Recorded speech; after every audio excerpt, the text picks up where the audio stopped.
오늘 읽으신 하나님의 말씀 사사기 11장 1절에서 28절까지 말씀입니다.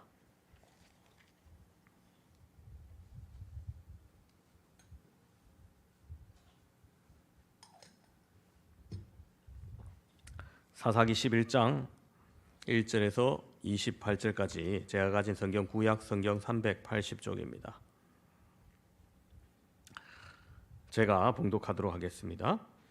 길르앗 사람 입다는 큰 용사였으니 기생이 길르앗에게서 낳은 아들이었고 길르앗의 아내도 그의 아들들을 낳았더라. 그 아내의 아들들이 자라매 입다를 쫓아내며 그에게 이르되 너는 다른 여인의 자식이니 우리 아버지의 집에서 기업을 잊지 못하리라 한지라. 이에 입다가 그의 형제들을 피하여 돕 땅에 거주하매 잡류가 그에게로 모여와서 그와 함께 출입하였더라. 얼마 후에 암몬 자손이 이스라엘을 치려하니라.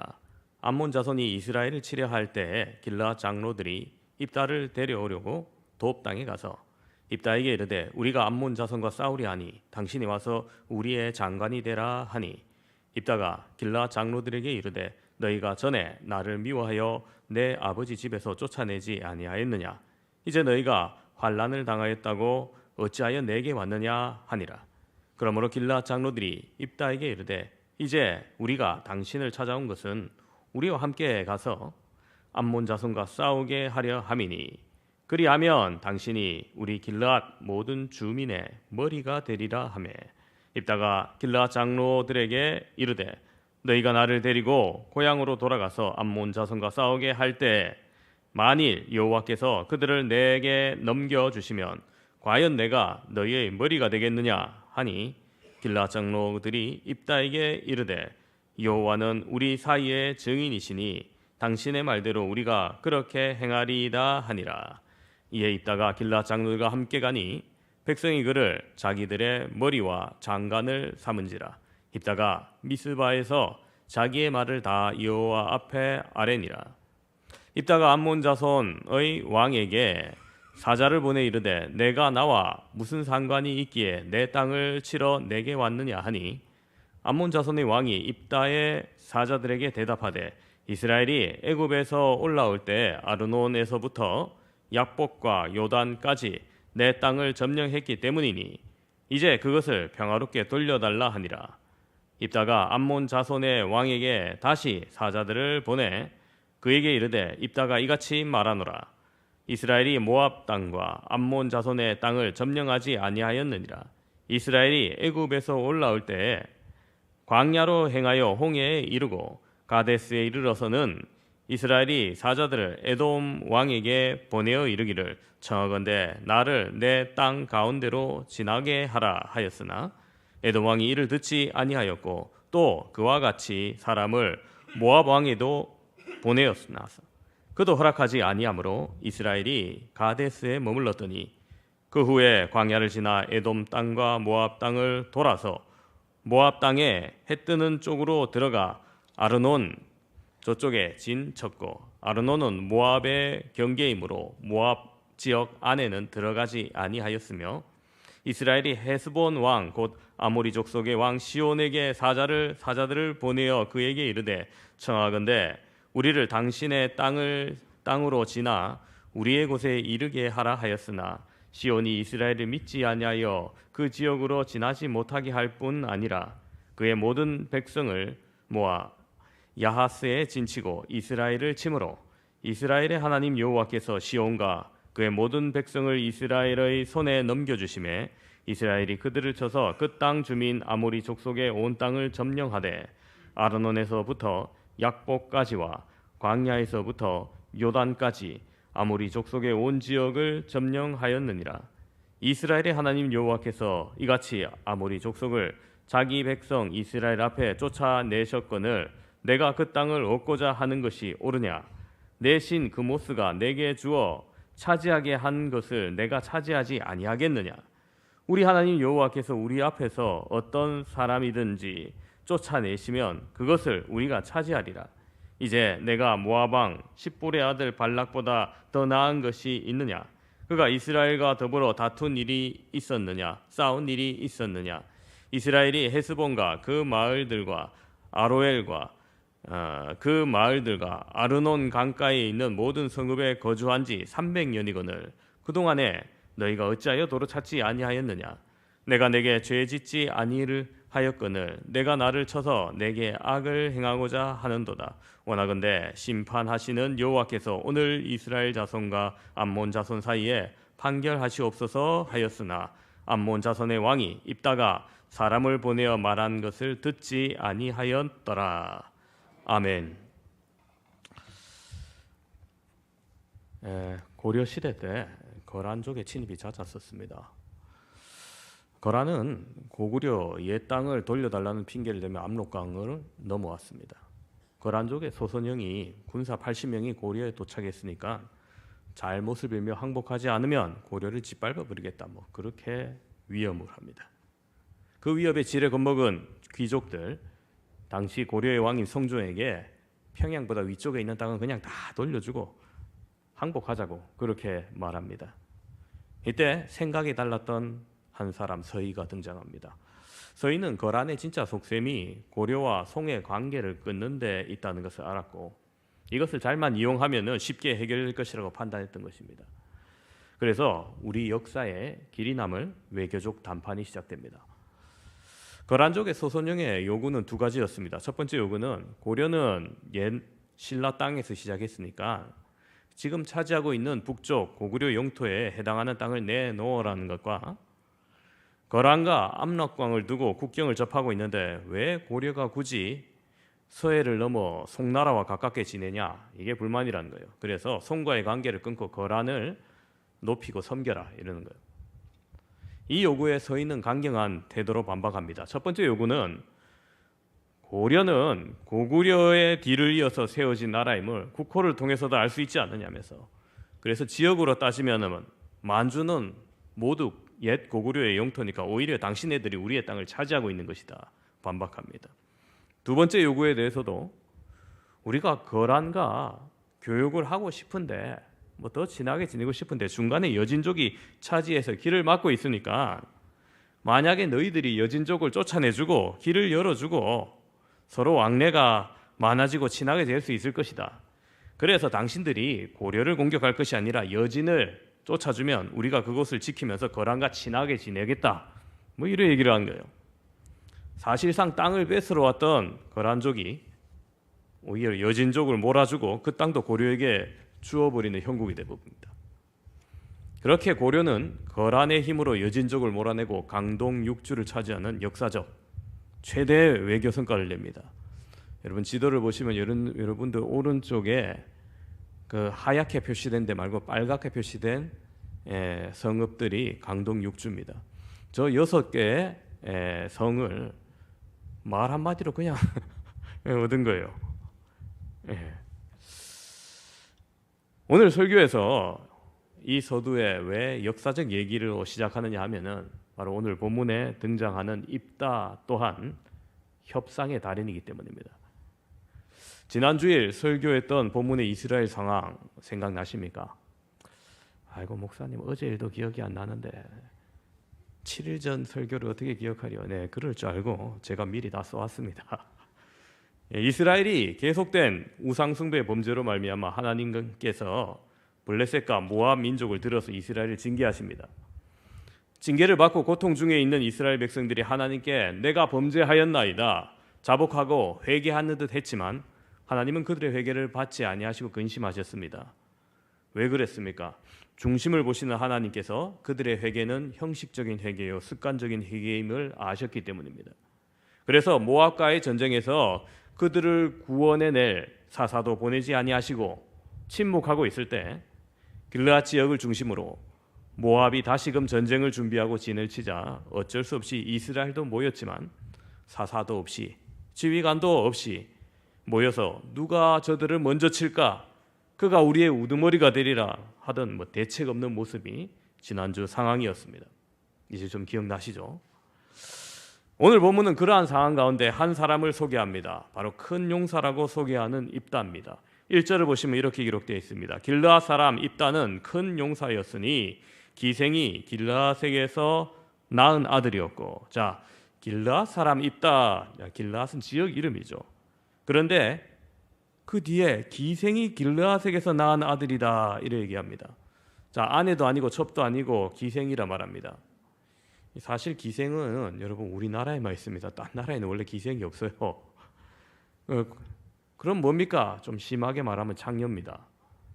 그런데 누구에게서 나왔다고 합니까? 길르앗에게서 낳은 아들이라 얘기합니다. 길르앗이 지명 이름이라고 했지 않습니까? 그죠? 그럼 이게 무슨 말입니까? 싶은데 여기에 두 가지 해석이 있습니다. 첫 번째는 입다의 아버지 이름과 지역 이름이 같은 경우입니다. 그러니까 우리로 따지면 진주에서 올라오신 김진주 씨 이래 되는 거예요. 두 번째 해석은 앞에 길르앗도 뒤에 길르앗도 지명이다. 뭐 이런 해석입니다. 그러면 길르앗이 나왔다는 말이 뭡니까? 뭐 이런 겁니다. 부산이 낳은 조선의 4번 타자 이대호 뭐 이런 얘기인 거예요. 그런 의미로 길르앗이 낳은 아들 입다가 이렇게 된다 해석하는 분도 있는데, 근데 2절을 보면 이 해석에 더 의문이 갑니다. 길르앗의 아내도 그의 아들들을 낳았더라. 그 아내의 아들들이 자라매 입다를 쫓아내며 그에게 이르되 너는 다른 여인의 자식이니 우리 아버지의 집에서 기업을 잃지 못하리라 한지라. 2절을 함께 보면은 첫 번째 해석이 훨씬 무게감이 있죠. 뭐 저도 그렇게 생각합니다. 그런데 두 번째 해석을 지지하는 사람들은 그럼 이 2절을 뭐라고 해석하느냐? 길르앗의 아내에서 태어난 아들들은 길르앗 지역에서 태어난 모든 남자라고 보는 겁니다. 그래서 길르앗 땅의 분배 문제에 있어서 너는 기생에서 태어났으니 아버지가 누군지 확실하지 않으니까 내 가문이 너 어딘지 모른다. 그러므로 너는 우리와 함께 땅 분배를 받고 기업을 잃지 못한다는 의미에서 해석할 수 있는 거죠. 뭐 둘 중 어느 해석이든 간에 본문 전체 흐름에는 관계는 없습니다. 어느 쪽이든 입다는 기생을 어머니로 두고 그로 인해서 차별받았고 공동체에서 소외된 아픈 과거를 가지고 있는 겁니다. 그래서 그의 생존 방법은 완전히 자수성가 외에는 비빌 언덕이 없는 상황입니다. 3절에서 이에 입다가 그의 형제들을 피하여 돕 땅에 거주하며 잡류가 그에게로 모여와서 그와 함께 출입하였더라 기록합니다. 이 구절도 좀 해석이 필요했대요. 먼저 돕 땅을 생각해 봅시다. 길르앗 지역이 원래 이스라엘의 동쪽에 있습니다. 요단강 동쪽에. 그런데 그 동쪽에서 20km 더 동쪽으로 떨어진 이방 지역입니다. 이스라엘 백성이지만 이방 지역에 거주하면서 신앙 공동체와 상관없는 삶을 살았던 겁니다.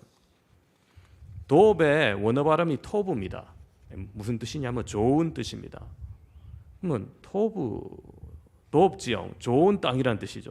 이름 자체는 좋을지 모르겠으나 입다에게는 그 땅이 좋을 리가 없습니다. 쫓겨간 삶, 그곳에서 절치부심하며 이름을 날리며 명예회복의 기회를 노렸을 겁니다. 그리고 그에게 조금씩 명성이 붙으면서 잡류가 모여와서 그와 출입하였다 기록하죠. 먼저 잡류이라면 좀 우리말로 표현의 어감이 안 좋은데 히브리어도 마찬가지입니다. 뭐 그렇다고 불량배 무리를 연상시켜서 좀 도덕적으로 타락한 자들을 가리키는 단어는 아니지만은 여기서 우리가 생각할 때 어느 정도로 생각하느냐면 생활에 안정이 없어서 유리방황하는 가난한 사람들이 모였다 정도로 생각하면 될 겁니다. 입다는 자신의 처지와 비슷한 그들을 동조하기 시작합니다. 그래서 그들을 모으고 그 잡류와 함께 출입하였더라 기록하죠. 출입했단 말이 뭐 들어가고 나갔다는 말이 아니라 군사적 의미가 담긴 약탈을 얘기합니다. 우리나라 역사로 생각하면요, 뭐 일제 강점기에 뭐 일반인도 약탈하고 일본군도 약탈하는 마적단 두목 정도로 생각하시면 이해가 쉬울 것 같습니다. 버림받은 사람이 돕 땅에서 아무런 기반 없는 사람들을 모아서 우두머리가 되고 두목이 되고 군사적으로 점점 인정받게 된 겁니다. 그리고 4절을 보면은 얼마 후에 암몬 자손이 이스라엘을 치려하니라 이렇게 기록되죠. 바로 여기서 지난주 이스라엘의 상황과 연결되는 겁니다. 반복되는 그들의 죄악에 하나님께서 이스라엘이 회개하고 부르짖어도 그들의 형식적인 회개를 받아주지 아니하셨고 사사도 임명해 주시지 아니하는데 암몬 자손이 이스라엘로 쳐들어온 겁니다. 우두머리 즉 지휘 체계조차 정하지 못하고 누가 먼저 치냐 그가 우리의 우두머리가 되리라 하면서 우왕좌왕해도 아무도 나서지 않는 상황에 길르앗 장로들이 당시 돕 땅에서 약탈로 자신의 이름을 날리던 입다를 찾아온 겁니다. 장로들의 요구는 이렇습니다. 5절을 보시면은 입다에게 이르되 우리가 암몬 자손과 싸우려 하니 당신이 와서 우리의 장관이 되라 하니. 자, 입다 당신이 암몬과의 전쟁에서 우리 길르앗 지역 장관, 즉 군사지휘관이 되어 달라는 겁니다. 길르앗에서 쫓겨난 어두운 과거를 가진 입다가 어쩌면 평생 기다려온 자신이 인정받는 기회가 찾아온 겁니다. 하지만 입다는 그 제안을 그냥 덥석 받아들이지 아니합니다. 오히려 마치 거절하려는 듯한 뉘앙스의 말을 던집니다. 7절을 보시면 입다가 길르앗 장로들에게 이르되 너희가 전에 나를 미워하여 내 아버지 집에서 쫓아내지 아니하였느냐. 이제 너희가 환난을 당하였다고 어찌하여 내게 왔느냐 하니라. 자, 여러분, 입다가 내 아버지 집에서 쫓아냈다 했죠. 아버지 집은 당시 이스라엘 사회에서 자신의 소속 정체성입니다. 그 근간이고 토대입니다.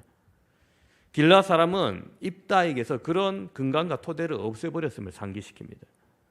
자신을 찾아온 장로들에게 책임을 묻는 듯한 행동을 합니다. 입다가 아버지 집과 관련된 문제를 제기하면서 자신이 공동체 구성원으로서 자격 문제를 다시 한번 거론한 겁니다. 내가 너희들 공동체가 맞느냐 하는 거죠. 그러자 장로들이 더욱더 다급해집니다. 그래서 말합니다. 8절을 보시면 그러므로 길르앗 장로들이 입다에게 이르되 이제 우리가 당신을 찾아온 것은 우리와 함께 가서 암몬 자손과 싸우게 하리 함이니. 너는 이미 우리 공동체라는 거죠. 그리하면 당신이 우리 길르앗 모든 주민의 머리가 되리라 하며. 자, 여러분, 방금 첫 번째 요구할 때는 장관이 되라 했는데 이제 모든 주민의 머리가 되라 얘기합니다. 목사님, 장관이나 머리나 그게 그거 아닙니까? 아니요, 전혀 다른 얘기입니다. 장관은 군사적 통치에 한정됩니다. 무슨 말이냐니 전쟁 시에만 임시 지도자입니다. 반면 모든 주민의 머리가 되라라는 말은 전쟁이거나 혹은 아니거나 최고 책임자 지도자를 맡아달라는 겁니다. 애초 장로들이 찾아와서 장관이 되어달라고 말할 때 그들의 입장은 이거 뭐 쫓겨난 아들 머리가 될 자격까지는 없으니까 단지 그의 군사적 능력과 용맹이 필요했기 때문에 그 자리에 적절해 보이는 장관을 제안했는데 입다는 그 제안에 바로 답하지 않고 자신을 멸시했던 예전 일을 언급하면서 내 아버지 집에서 쫓겨났지 않느냐, 내 근본이 없어지지 않았느냐 너희들 때문에, 그러면서 그 공동체 구성원으로서의 복권과 장관을 뛰어넘는 머리, 즉 최고 지도자의 자리로서 제안을 다시 받게 된 거죠. 입다는 기다렸던 제안을 그들 스스로 말하게 한 겁니다. 과연 협상의 달인다운 소리예요. 입다는 그 기회를 놓치지 않습니다. 재차 확인합니다. 9절 하반부를 보시면 만일 여호와께서 그들을 내게 넘겨주시면 내가 과연 너희의 머리가 되겠느냐 하니, 내가 과연 머리가 되겠느냐 확인하는 거죠. 신중한 사람입니다. 이때 자신의 승리를 내가 단순히 승리하면 이렇게 표현하지 않고 만일 여호와께서 그들을 넘겨주시면 이렇게 말하므로 자신이 승리하게 되면 그 권위에 영적 의미를 더하게 하는 겁니다. 이게 이거 신앙이 좋네, 신앙 고백같이 들리기도 하지만 자신의 승리에 영적 의미를 더딥히기 위한 계산된 발언일 수 있습니다. 하나님이 어떤 일을 자신에게 허락하셨다는 발언은 여러분 하나님을 높이는 겸손의 표현일 수도 있지만은 자신의 행동에 하나님의 권위를 더 씌우기 위해서 하나님의 이름을 이용한 것일 수도 있습니다. 이러한 발언들을 통해서 입다는 단 한 번에 장로들과의 협상에서 얻고자 하는 모든 것, 장관, 머리, 영적 지도자 등 다 얻게 되는 겁니다. 그리고 이제 증인까지 내세워 확인시키려 합니다. 자, 이 말을 들은 길르앗 장로들 입다에게 말합니다. 10절 보시면은 이르되 여호와는 우리 사이의 증인이시니 당신의 말대로 우리가 그렇게 행하리이다 하니라. 그렇습니다. 하나님께서 증인되어 주실 것이라고 장로들이 말하니까 이제 더 이상 번복할 수 없는 확인을 해준 겁니다. 그리고 이따가 드디어 화려하게 이스라엘 공동체에 복귀합니다. 11절 보시면 이에 이따가 길르앗 장로들과 함께 가니 백성이 그를 자기들의 머리와 장관을 삼은지라. 입다가 미스바에서 자기의 말을 다 여호와 앞에 아뢰니라. 자, 여기서도 치밀한 입다의 모습을 확인할 수 있습니다. 미스바에서 자기의 말을 다 여호와 앞에 아뢰니라. 자, 이게 무슨 행동이겠습니까? 자, 이것은 장로들과 했던 언약을 온 이스라엘 백성들에게 다시금 알리는 작업입니다. 하나님 앞에서 말했다고 하지만 실상은 온 이스라엘 백성들이 모여있는 이 미스바에서 이 약속을 그들이 듣게 하는 겁니다. 이런 모든 과정이 신앙적인 언어가 사용됐는데 이것은 자신의 성공의 영적 의미를 더 씌워 이후에도 만약에 저 입자 저거 뭐 기생 출신 아니야 하면서 그의 지도를 반대할 수 있는 사람들의 도전을 미리 차단하는 역할을 하게 한 겁니다. 그러므로 이제 명실상부하게 이스라엘 왕까지는 아니지만 이들의 지도자가 된 입다는 암몬 왕과 동일한 지위에 있는 사람처럼 외교談判을 하려 합니다. 12절 보시면 입다가 암몬 자손의 왕에게 사자들을 보내 이르되 내가 나와 무슨 상관이 있기에 내 땅을 치러 내게 왔느냐 하니. 자, 여기서도 입다의 발언을 잘 살펴볼 필요가 있습니다. 사자들을 보내서 입다의 발언이 뭡니까? 내 땅을 치러 내게 왔느냐. 이거 완전 왕의 언어죠. 암몬 왕 감히 내가 나를 도발하느냐 뭐 이런 얘기입니다. 하나님의 땅도 아니고 이스라엘도 아니고 내 땅에 왔다. 입다의 말에 암몬 왕은 대답합니다. 아르논에서 약복과 요단까지. 이게 성경 지리를 잘 모르는 분들은 이게 다 어느 동네가 했는데 전부 다 요단 동쪽이에요. 내 땅을 점령했기 때문이라 말하면서 그것을 평화롭게 돌려달라 요구합니다. 여러분, 요단 동편이 300년 전에 모세가 전쟁에서 빼앗았던 곳인데 이제 돌려달라는 거예요. 입다가 다시 사자들을 보내 답하는데 놀라운 답변을 합니다. 입다가 이스라엘의 역사를 소설하는데 모세 시대에 있었던 출애굽 여정과 그 땅을 차지하게 된 배경을 상세하게 말하는 걸 보게 됩니다. 이게 힘만 있는 무식한 용맹만 있는 사람이 아닌 거예요. 당시 모세가 요단을 건너 가나안에 들어가도록 길을 내어줄 것을 요구했는데 모압의 그 요구 묵살하고 오히려 이스라엘 자손들을 저주하고 공격합니다. 그렇게 전쟁이 시작되었고 그 전쟁에서 승리하여 그 땅이 이스라엘 영토가 된 것을 확인시킵니다. 그러면서 이스라엘이 점령한 것이 아니라 하나님께서 주셔서 차지하게 된 땅이라고 한 겁니다. 그리고 내 민족의 신 그모스가 내게 주어 차지하게 한 땅이 있으면 너는 차지하지 아니하겠느냐? 마찬가지라는 거죠. 우리 하나님 여호와가 우리 앞에서 차지하게 하신 땅을 우리가 차지하는 것이다 라고 말합니다. 그리고 게다가 300년이 지났는데 그동안 아무 말 없다가 왜 이제 와서 반환을 요구하냐면서 명확한 질문을 날립니다. 입다가 단순히 용맹만 무력만 있는 사람이 아니라 그가 비록 이방 도읍 땅에서 살았지만 자신의 뿌리 이스라엘의 역사를 비교적 소상히 알고 있음을 확인할 수 있습니다. 암몬 왕이 입다의 말에 대한 대답을 찾을 리가 없죠. 이제 입다의 마지막 카운터 펀치 같은 말을 남깁니다. 27절 보시면은 내가 내게 죄를 짓지 아니하였거늘 내가 나를 쳐서 내게 악을 행하고자 하는도다. 원하건대 심판하시는 여호와께서 오늘 이스라엘 자손과 암몬 자손 사이에 판결하시옵소서 하였으나. 자, 여러분, 내가 죄를 짓지 않았는데 이제 와서 전쟁할 명분이 없는데 내가 먼저 전쟁하는 것이 악하다. 그러니 하나님께서 판결해달라, 심판해달라는 겁니다. 이후 아무런 답변이 없어요. 긴 논박 끝에 암몬 왕은 설득되진 않았습니다. 입다의 목적이 이루어진 것 같지는 않지만 사실 이 발언은 싸우자 하는 발언이에요. 전쟁의 결과로 판결 날 것이다라는 겁니다. 그럼 암몬 왕과 입다 사이에 그 오갔던 사자들의 협상은 진짜 평화를 위한 협상이라기보다는 자신의 분명한 명분과 함께 입다가 다시금 영적 권위를 더욱더 얻기 위한 행동이었던 겁니다.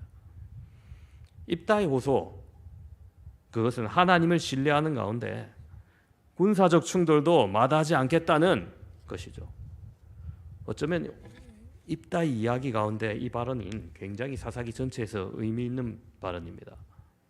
여러분, 사사란 문자적으로 재판관을 말합니다. 사사기에 수많은 하나님이 세워주신 인간 사사들이 등장하지만 오직 하나님만이 진짜 재판관임을 드러내는 입다의 발언인 겁니다. 하나님만이 우리의 진정한 재판관이 되신다. 이거 전통 신앙 고백으로 손색이 없죠. 물론 이 전쟁에서 패한다면 입다는 설 자리를 잃게 되겠지만 반대로 이 전쟁에서 승리하게 된다면 이 전쟁은 하나님이 입다의 손을 들어주는 결과가 되는 것이고 입다의 입지는 더욱더 공고해집니다. 고백 자체는 아무런 문제도 없고요. 내용도 너무나 옳습니다. 그러나 우리는 오늘 이 입다의 협상을 통해서 확인할 수 있는 것이 있습니다.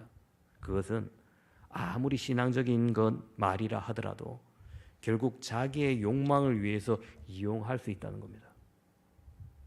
인간이 그러한 존재예요. 실제로 여러분 오늘 본문 이후에 하나님의 영이 입다에게 임합니다. 여러분 하나님의 영이 입다에게 임했다는 것은 하나님의 승인이 떨어졌다는 거예요. 지금까지 침묵하시던 하나님, 이스라엘의 회개에도 고민만 하시고 전혀 행동을 하지 않으시던 그 하나님께서 길르앗 백성과 입다 사이에 그 오고 갔던 대화를 하나님의 허락도 구하지 않고 자기 멋대로 지도자를 뽑는 그 모든 것을 바라보시다가 이제 이들의 요구를 허락해 주는 겁니다. 그런데 이때도 입다는 하나님께 필요 없는 소원을 함으로써 다시금 협상을 통해서 자신을 높이려 합니다. 그러다 결국 스스로의 꾀에 스스로가 넘어가 망하게 됩니다. 여러분 오늘 우리는 이 3000년도 더 된 이야기를 통해서 입다가 이랬네, 참 믿음 좋은 것 같은데 교묘했네, 뭐 이걸 배우라는 게 아니고요. 이 말씀을 통해서 우리를 달아봐야 됩니다. 오늘 우리는 혹 하나님께 고백하고 기도하지만 자신의 욕망을 이루기 위해서 하나님과 협상하고 있지 않습니까? 하나님, 내가 이러하면 하나님이 뭐 해주시지 않겠습니까? 하나님, 제가 무엇 하면 이거 들어주지 않겠습니까? 아니면 반대로 듣고 보니 이거 하나님 말씀이야, 내게 하라는 것 같아요. 하나님의 요구, 하나님의 말씀에 듣고 순종해야 되는데 하나님, 제가 순종을 하겠는데 대신 이러이러한 것 해결해 주시면 안 되겠습니까? 그러면서 제가 순종하겠습니다. 이렇게 요구하고 있지는 않냐는 거예요. 물론 하나님 순종 안 하겠습니다 하는 것보다는 100배는 낫습니다. 안 하겠습니다 하는 것보다 그렇게라도 순종하는 게 낫습니다만은, 그러나 여러분 하나님 앞에서 우리의 기본적인 자세는 아무런 조건이 없어야 됩니다.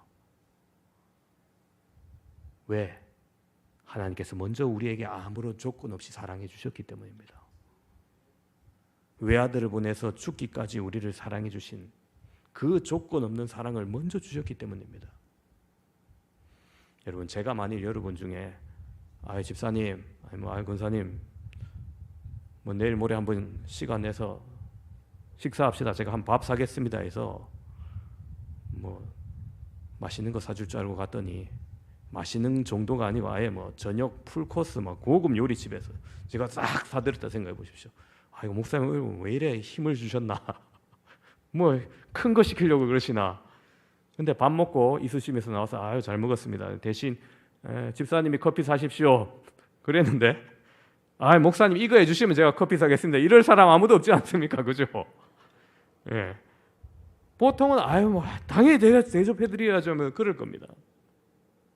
여러분, 하나님께서 우리에게 베풀어 주시는 은혜는, 갚아야 할 은혜는 풀코스 식사에 도저히 비길 수 없는 너무나 큰 은혜입니다. 우리가 그 은혜에 어떻게 답해야겠습니까? 제가 지난주 휴가 때 부산에 가서 고정 사촌 누님을 만났습니다. 두 분 계신데 큰 누님은 매형과 함께 약사 부부로 약국 운영하고 계시고요. 작은 누님은 매형의 의사인데 전문의를 따자마자 제 기억으로 파키스탄에 가서 오랫동안 의료 선교를 하시다가 몇 년 전에 귀국하셔서 다시금 국내에 정착하신 분입니다. 목사님이셨던 고모부의 영향으로 두 분 다 참 목회자 자녀로 신실하신 분이죠. 작은 누님이 선교사로 일할 때 가끔 한국에 오거나 안식년으로 귀국할 때 가장 불편한 게 집이었다 그래요. 형제나 부모의 집에 있는 것도 몇 날 몇 주지, 각자의 삶을 산 지 너무 오래돼서 이제 같이 살기 불편하다는 거예요. 안 그렇겠습니까? 그죠? 그래서 내가 이제 국내에 들어와서 하나님의 일을 더 할 게 무엇이 있을까 고민하다가 바로 자기가 선교사로 있을 때 그 불편함, 선교사를 위한 안식간을 시작해야겠다 마음을 먹게 됩니다. 그래서 부산의 신축 아파트는 꽤 비싸요. 근데 구축 아파트는 좀 싼 게 들어있거든요. 보증금 1,000만 원에 월세 50만 원짜리 구축 아파트 2채를 자기가 임대했대요. 남편이 의사니까 그 정도 벌면 내가 할 수 있다 생각했던 거죠. 2채 하면 얼마입니까? 2천만 원에 월 100만 원이죠. 내가 이 정도 헌신해서 2채를 확보해서 안식간을 시작합니다.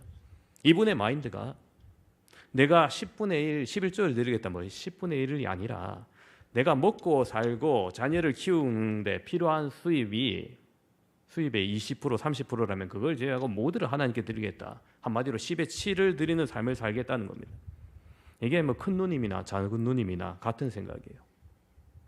그렇게 안식간을 시작하니 국내에 오신 선교사님이 너무 많은데 수요가 너무 많죠. 신청은 하는데 집은 항상 부족합니다. 그러니 하나님께 기도합니다. 하나님 더욱더 많은 동역자를 붙여주셔서 더욱더 많은 선교관을 할 수 있게 해주십시오. 그랬더니 한 분 동역자들을 붙여주시는데 나도 그와 같은 금액을 내며 동참하겠다. 집 하나 더 늘어나죠. 마침 나도 내 빈집이 하나 있는데 내어 넣으시겠다. 이런 분들이 점점 늘어서 어느새 7채가 생겼어요. 그런데 여러분 빈집에 선교사님 들어가 있으라면 빈집에 어떻게 이랬어요? TV 있어야지, 세탁기 있어야지, 냉장고 있어야지. 그런 전자제품 이 작은 누님이 사서 관리하고 집 컨디션 관리하고 임대 계약들 관리하면서 너무 바쁘게 살아가시는 거예요. 그리고 그 선교관을 위해서 헌신하셨던 분들이 하나같이 하나님께서 복을 주시는데 너무 잘 되는 거예요. 특별히 생각나는 이야기가 같은 교회 다니시는 한 장로님 부부가 왜 여러분 우리 사이에도 저 집사님 강릉 쪽에 삼척 쪽에 빈집이 있는데 휴가 때마다 거기 와서 지내고 가신다더라. 아이고 별장도 있고 좋겠다 이런 얘기를 쓱 흘려드렸어요. 그 장로님 권사님 부부가 제주도에 빈집이 있다는 걸 쓱 흘려드린 거예요. 그게 속으로 아이고 그 집 참 선교관 안식가 하면 좋겠다 하는데 입이 안 떨어지는 거예요. 그래 친한 사이가 아니니까. 그래서 작은 누님이 큰 누님한테 옆구리 찔러서 언니가 좀 얘기해봐라 하는데 큰 누님도 입이 떨어져야지. 아이고 망설이다가 용기를 가지고 아내 되는 권사님에게 좀 할 얘기가 있는데 만나서 전화로 하긴 그렇고 그죠? 만나서 얘기를 하자 전화를 드렸습니다.